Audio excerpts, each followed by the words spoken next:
ভাবো তো, একটি বিমান ১৯৫৫ সালে আকাশে উড়ে গেল, আর সেটি হঠাৎ করে আবার দেখা গেল ৩৭ বছর পরে। শুনতে অবিশ্বাস্য লাগলেও বহু বছর ধরে ইন্টারনেটে এমনই একটি রহস্যময় গল্প ঘুরে বেড়াচ্ছে। অনেকেই এটিকে পৃথিবীর সবচেয়ে অদ্ভুত বিমান রহস্যগুলোর একটি বলে মনে করা হয়। এই রহস্যময় বিমানের নাম বলা হয় ফ্লাইট ৯১৪।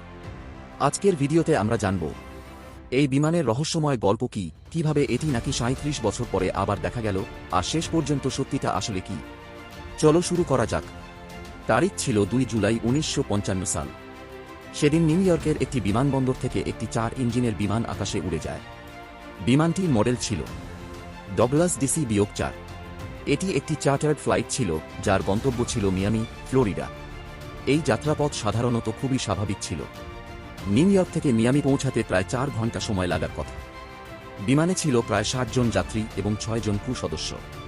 সবকিছু ঠিকঠাকই চলছিল। বিমানটি আকাশে উড়ে যাওয়ার পর কিছু সময় পর্যন্ত এয়ার ট্রাফিক কন্ট্রোলের সঙ্গে যোগাযোগও ছিল। কিন্তু হঠাৎ করেই অদ্ভুত কিছু ঘটে। উড়ানের মাঝপথে হঠাৎ করে বিমানটি রাডার থেকে সম্পূর্ণ অদৃশ্য হয়ে যায়। প্রথমে মনে করা হয়েছিল হয়তো রাডারের কোনো সমস্যা হয়েছে, কিন্তু কিছুক্ষণ পরেও যখন বিমানটির কোনো সিগন্যাল পাওয়া গেল না, তখন উদ্বেগ বাড়তে শুরু করে।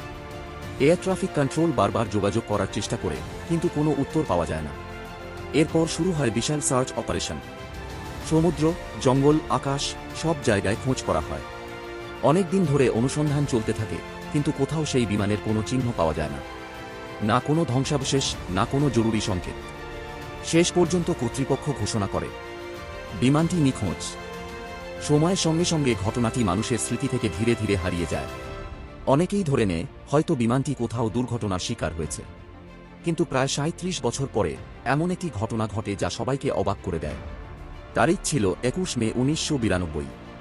সেদিন ভেনেজুয়েলার রাজধানী কারাকাসের আন্তর্জাতিক বিমানবন্দরে স্বাভাবিক দিনের মতোই কাজ চলছিল।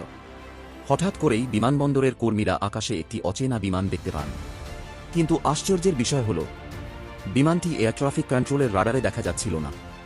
এটা ছিল খুবই অস্বাভাবিক ঘটনা। কিছুক্ষণ পর সেই বিমানটি কন্ট্রোল টাওয়ারের সঙ্গে যোগাযোগ করে।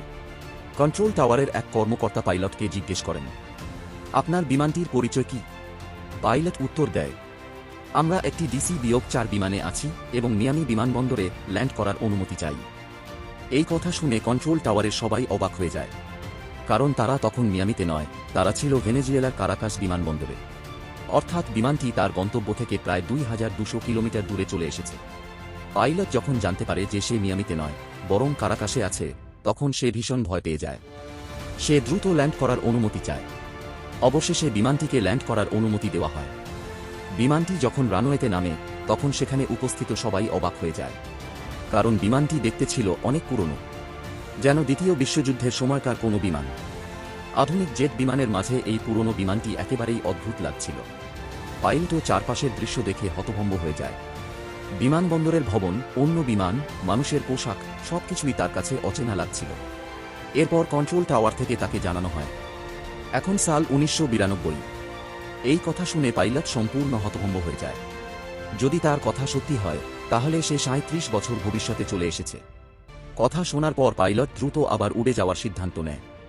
বিমানটি টেক অফ করার আগে পাইলটের হাতে থাকা একটি ফাইল থেকে একটি কাগজ নিচে পড়ে যায়। পরে দেখা যায় সেটি ছিল একটি ১৯৫৫ সালের ক্যালেন্ডার।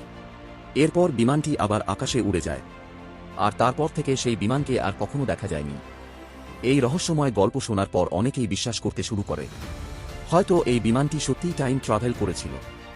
কিন্তু বিজ্ঞান কি বলে? বিজ্ঞানের মতে, সময় ভ্রমণ তত্ত্বগতভাবে সম্ভব হলেও বাস্তবে তা অত্যন্ত কঠিন। একটি বস্তু সময়ের গতিকে পরিবর্তন করতে পারে মূলত দুইভাবে। প্রথমত, যদি সেটি ব্ল্যাক হোলের খুব কাছাকাছি চলে যায়। দ্বিতীয়ত, যদি সেটি আলোর গতির কাছাকাছি পৌঁছে যায়। কিন্তু একটি সাধারণ যাত্রীবাহী বিমান কখনোই এই দুই অবস্থার কোনোটি অর্জন করতে পারে না। ডগলাস DC-4 বিমানটি তৈরি হয়েছিল ১৯৪০-এর দশকে, এবং এর সর্বোচ্চ গতি ছিল মাত্র কয়েকশো কিলোমিটার প্রতি ঘন্টা। অর্থাৎ আলোর গতির কাছাকাছি পৌঁছানো তো দূরের কথা। তাই বিজ্ঞানীদের মতে এই গল্প বাস্তবে সত্যি হওয়ার কোনো সম্ভাবনাই নেই। পরে গবেষণা করে দেখা যায়, ফ্লাইট ৯১৪ নামে বাস্তবে কোনো উড়ানই ছিল না। ১৯৫৫ সালের বিমান দুর্ঘটনার তালিকাতেও এই নামের কোনো ঘটনা নেই। আসলে এই পুরো গল্পটি প্রথম প্রকাশিত হয় ১৯৮৫ সালে একটি পত্রিকায় প্রকাশিত হয়, যার নাম ছিল উইকলি ওয়ার্ল্ড নিউজ। এই পত্রিকাটি প্রায়ই অদ্ভুত এবং কাল্পনিক গল্প প্রকাশ করত।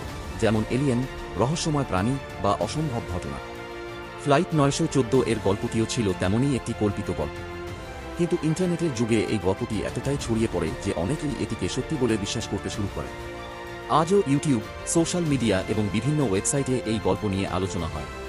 তবে বাস্তবে এটি শুধু একটি রোমাঞ্চকর মিথ বা ফিকশনাল স্টোরি। তবুও একটি প্রশ্ন থেকেই যায়, যদি সত্যিই কখনো সময় ভ্রমণ সম্ভব হয়, তাহলে ভবিষ্যতে হয়তো এমন ঘটনা সত্যিই ঘটতে পারে। আর হয়তো কোনো একদিন কোনো এক রহস্যময় বিমান সত্যিই সময়ের সীমানা পেরিয়ে ফিরে আসবে।